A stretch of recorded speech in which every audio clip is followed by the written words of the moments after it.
Richard Serra is here. He is, as you know, an artist. He is a sculptor, and he is a friend of this program. He is best known for his large-scale sculptures, such as his torqued ellipses. Less well-known, however, is the crucial role that drawing has played in all of his work. Roberta Smith of the New York Times writes, "Few artists have pushed drawing to such sculptural and even architectural extremes as Richard Serra." The first retrospective of Serra's drawings, mounted by an American museum, is currently on view at New York's Metropolitan Museum of Art. It features 50 works from the 1970s to the present. The exhibition traces the development of drawing as an art form independent from, yet also linked to his sculptural process. I'm very pleased to have Richard Serra back at this table. Welcome. Thanks. Why is this the first time there has been this kind of survey of your drawings at a major museum? I've been drawing all my life, and I probably had drawing shows in Europe, in the United States. Right. And so people who follow the work closely know the drawings, but the larger public, and I even think probably the larger art public, doesn't know the history of my drawing.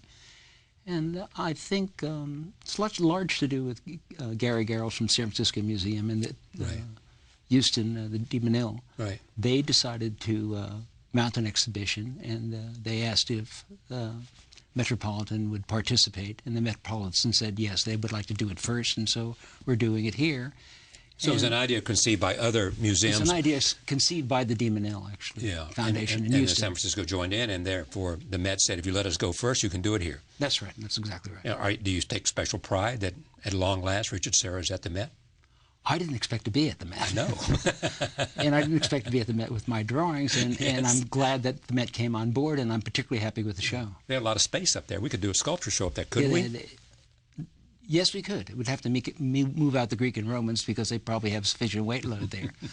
But the Met, I think... You'd be okay with that. Fine. But the Met, actually very early in my career, Henry Gedzeller, when I was not even 30, asked me if I wanted to show 5 or 6 early pieces at the Met. And I said no, because I thought I was too young.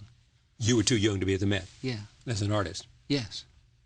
Let me just get this picture straight. This was a kind of modest Richard Serra. I had just started working, and I'd done a series of big steel prop pieces, and Henry saw them and said, let's show them at the Met. And I said, I don't think so. Do we view these drawings as simply as part of the sculpture you do, or do we view these drawings as separate pieces of art?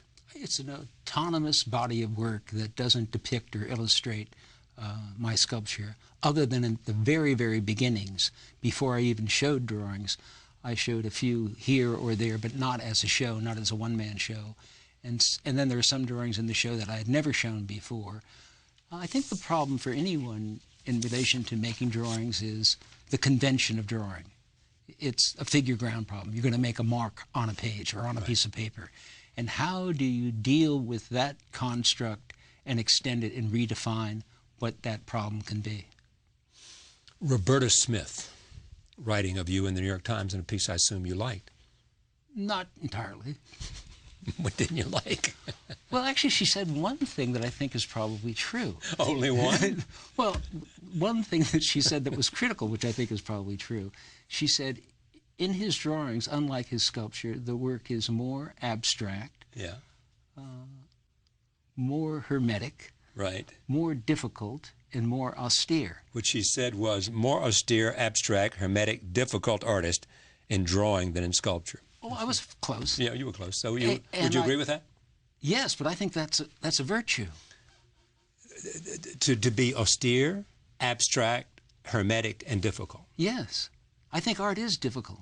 But it has to be, doesn't it? Yes, I mean, if it's I think if it doesn't challenge you. Yes, and I think she's saying that because she's saying the sculpture has become, over the years, more acceptable, and people have been able to enter into it. Well, in these drawing installations, people enter into them. They enter into the space of the drawing because it deals with the delineation of the architecture. I think in this review, I think she was finding that not as inviting as it is in the sculpture. And I think that kind of cross-referent comparison, not that it's a cheap shot, it's just wrong-headed. Your notebooks are in this as well. Yes, and I've never shown them before. And I carry them all the time. May I see it? No. Why not? Because I don't show my notebooks, and here really? I made I think I just saw 30 of them up there, not me. But I made a selection to show 30, and actually can I just see what it looks like? Yeah, sure. Why not? Why not? Okay. Yeah. Oh, there's one. There you go. There okay. you go. You like that one? Yeah. Actually, I made this one at the Met. These are just drawings. There are things to keep my hand and eye. I think the eye's a muscle. You have to keep it active, and I've dealt with hand-eye coordination all my life. It's another kind of language for me, and I think to see is to think, and drawing's another way of thinking. Are you better at that because of the experience you've had at hand-eye coordination? Better or is at, that better at hand-eye coordination? You just said. Am I better at that Yeah. than what? When you started out. I've always done it. I've done it since I was 4. But you've been good at it since you were 4, and that hasn't changed. No, and I do it as a practice. It's something I do every day. Yeah.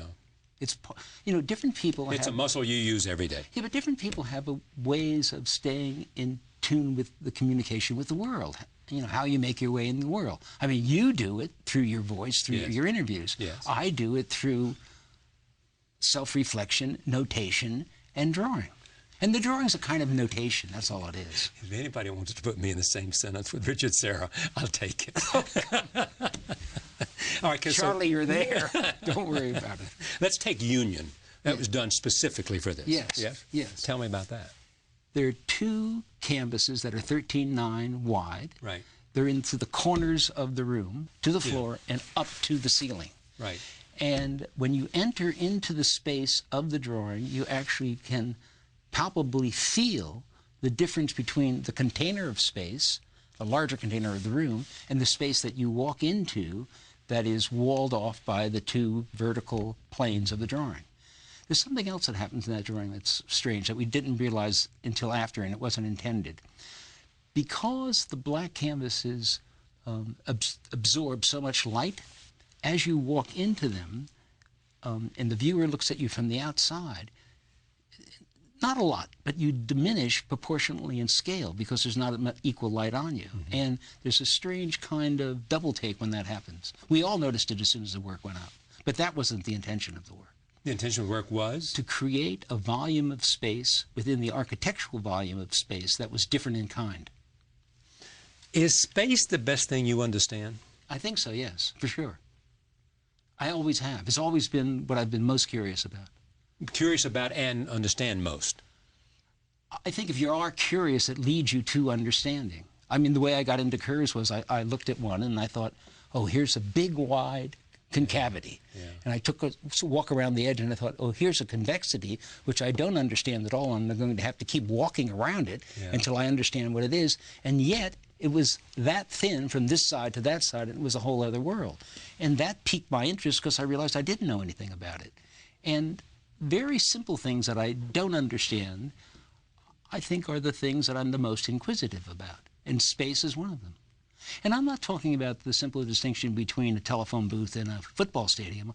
I'm talking about just simple organizations of space, mapping, circulation, how your body feels in relation to, say, this room, the enclosure of this room, how you feel in an open space, how I felt in the lobby of this building, which is a kind of airport irregularity where you don't know where the hell you are. It's true. Well, it's true. I assume the architect would take pride in that. I mean, well, there's not much symphony out there.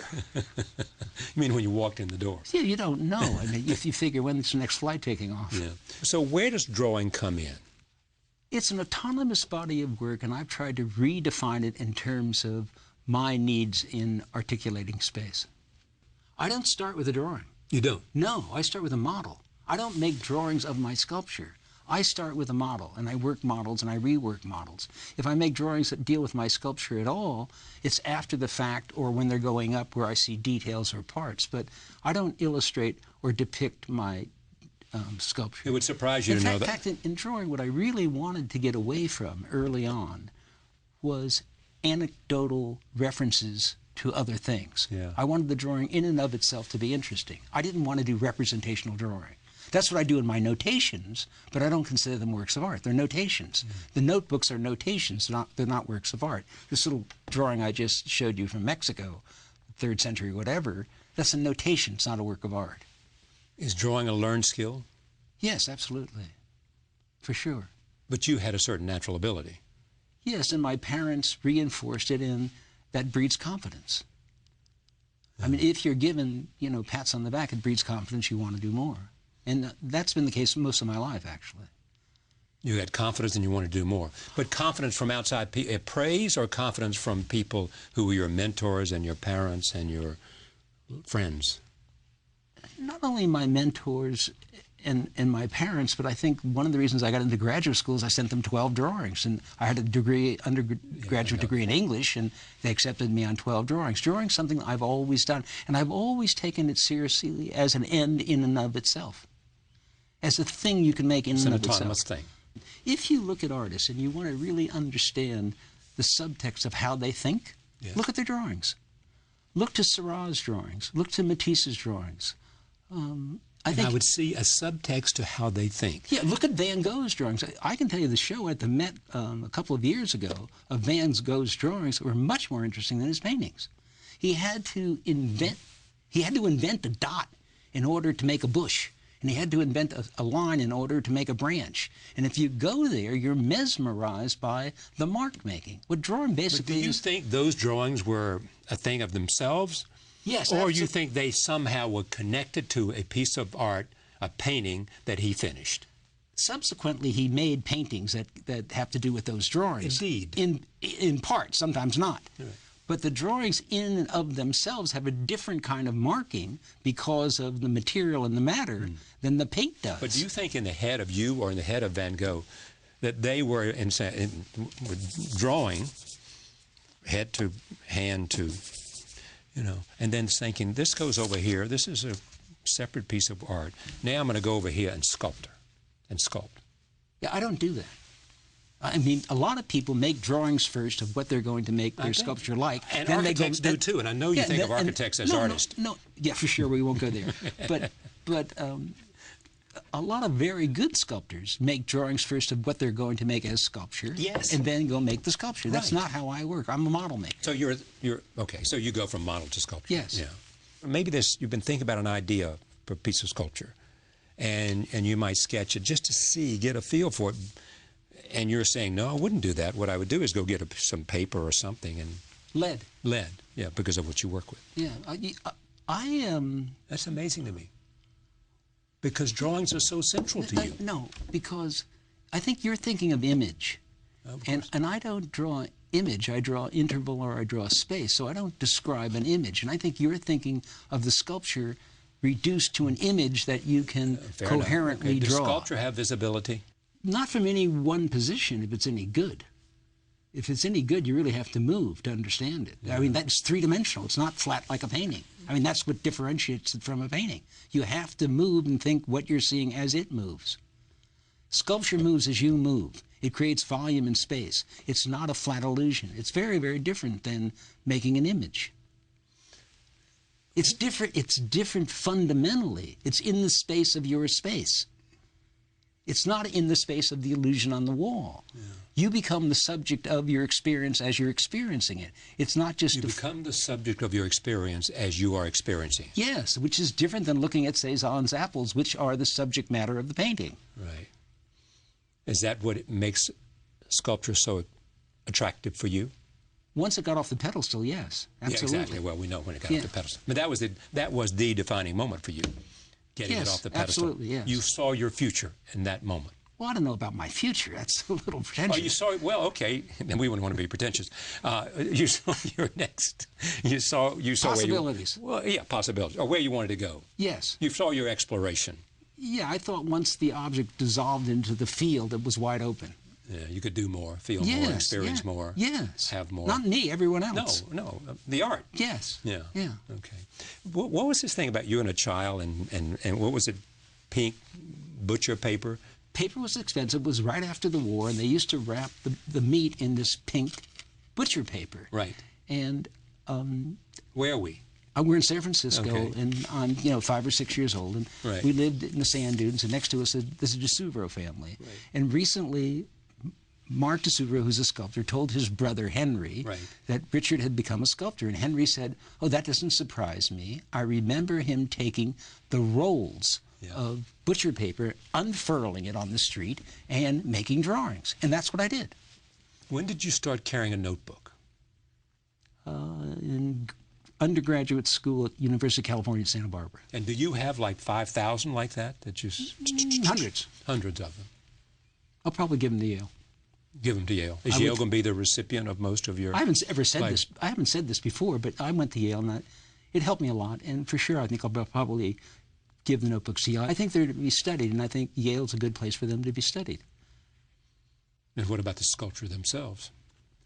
The sculpture is mostly in place. You can't give them to any institution. I know. I know that, but I thought maybe they were And I don't models want to, like some artists make shrines themselves and build museums. I'm not interested in that. No. So what are you interested in terms of The next work. the next work? Yeah, always. But do you have any sense of legacy and No. place in art? No. I think once you start talking about legacy, you're looking over your shoulder. And you're looking straight ahead. Yeah. Right ahead. Yeah. And is it changing? Is it what you want to do changing from everything you've done up to this moment? I have opportunities to build right now, and that makes me happy. Opportunities to build huge. Yeah. Well, yes, absolutely. Yeah. It makes you happy, but is it going to be, will we see a continuum in that? I think in retrospect you always can make a continuum, but Yeah, I know. Hopefully But are they there, though? In part because I'm using a language you could look at a lot of your work and say, this beget that, beget that. Yeah, but then there are breaks where they come out of a discursive move that you can't foresee. But for sure, there's a lineage. I have my toolbox. There's certain things I work with. Yeah. I work with steel. I mean, what is this picture? That's me with a brick of paint stick making a drawing. That's what that is. Yes. It shows you when we talk about drawing, we're talking about drawings. Yes. I started by using crayons, and the crayons were paint stick crayons, and they had a sleeve around them that made of cardboard, and it was incredibly tedious to take these sleeves off and then mark each canvas. It would take days, and I called the first one abstract slavery. It would take so long. And then we decided, why don't we just melt these crayons down into bread pans and make bricks out of them so we could use them with both arms. Yeah. When did you? I think this. I think if artists are the ones I find interesting, make up their own tools and make up their own procedures. I'll give you an example. John's is stencil, Pollock's drip. But I could give you other examples. Serra's crayon. Because I think Audre Lorde said it really well. She said, you're not going to dismantle the master's house by using the master's tools. And that means that you're not going to build art out of the art store. I mean, you have to invent your own tools and your own procedures. That's very difficult to get into art students' heads because they want to work out of what's come before, and they want to use the tools that are prevalent, and they want to use the other person's tools, where the other person probably made up his tools. Does the same impulse, is it that drives you, your drawings drive your sculpture? Impulse. No. No, the drawing is really a practice that I do all the time. The sculpture actually is more conceptually based than that. The drawing is really something that I... The drawing is a day-by-day expression of Richard Serra. It's a practice.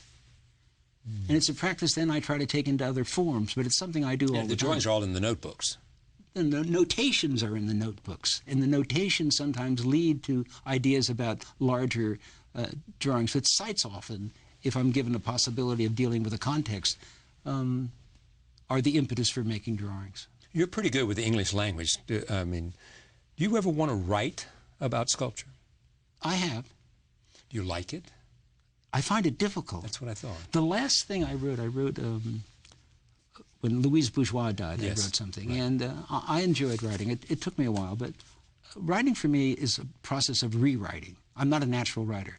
So I have to write and rewrite and write and rewrite. And I majored in English literature, and at one point in my life, I thought maybe that would be an open possibility, but I didn't want to turn the German language in order to go to graduate school in English literature. It was not what you wanted to do. Yeah, but the idea of being an artist, whether you're going to be a writer or whether you're going to be a sculptor or whether you're going to be a painter or whether you're going to draw, was there early. that sense of this is what turns me on. Well, I think as a young child, In the way storytelling turns me on. What it does is it individuates you. You find out that there's something singular that you can do that gives you feedback and fulfillment and joy that nothing else does. And it's something that where you can concentrate continuously at the tip of your hand, and not for an end product in itself, but for the pure pleasure and excitement of seeing something come into being, whether it ends up on the floor or not. And it's something you can give time day after day to. And it's an activity, I think you'll find it true of a lot of artists, that they go to drawing for grounding, for psychological grounding, for fantasy grounding, for poetic grounding, for material grounding, to root them in place. I think it's primary to artists. Okay, take a look at this. That is what? When I first did Circuit in '72, which were 4 plays coming out of 4 corners at Documenta, I just took a pad of paper, walked around the periphery of the room, and marked the edges of the plates as I saw them, as they opened and closed to my vision. And I never showed them. And I've never shown them. And this retrospective came up, and Gary Garrels from the San Francisco Museum looked at them and said, we should show these. And I said, okay, why not? All right, so this is number 2. What's that? This is, I work at Gemini's print shop in Los Angeles, and I watch them roll every day ink on copper plates to make prints. And I thought, why don't I just take the ink itself and take the roller and make a drawing just with the ink and the roller? And I said, how am I going to go about doing this? And there was a surfer. I said, why don't we do it on Saturday? And he came in on Saturday. We took 14 sheets of paper. I said, okay, I'll roll 7 times on one side and none on the other. 6 on one side and 1 on the other. 5 on one side and 2 on the other. Till we got down to 7 on 7. And then we reversed the process so that the last one ends up to be the reverse of the first one, where it's white on one side and 7 on the other. Yeah. Now, that's a very serial proposition that has to do with just paying attention. Unlike the drawing of Circuit, where I'm looking at what I'm doing, here I'm just looking at the process of what I'm making. I could care less about what it looks like. I'm just staying faithful to that process. When we finished the whole thing, we looked at it and said, oh, this is interesting. Someone came along and bought them. I never saw them again. 5 of them were shown. Komarski, who's a very good collector, bought them and then gave them to the Museum of Modern Art, and the Museum of Modern Art lent them to this show. I hadn't seen them since I did them. Put your life in context for me. From the time you were using the paper as a kid out there that came from the butcher to where you are now.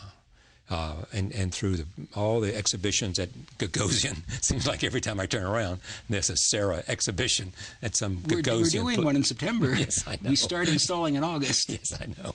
We'll be there too. Show you. I mean, you know, we're if nothing but loyal. You know, great. And appreciative of great art. So I mean, when you look at the arc of a life, you know, I mean, is there anything that you have not done that you feel like it's a place you haven't visited? It's something that lives in your mind but has not been tasted, touched, visited.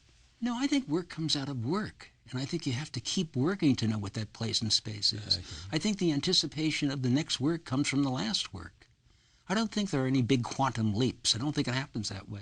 You don't sit around waiting for aspirations. I don't think you sit around for anything. I mean, and you only discover by doing. That's right. That's exactly right. It's been a remarkable time. Thank you. It's great to see you.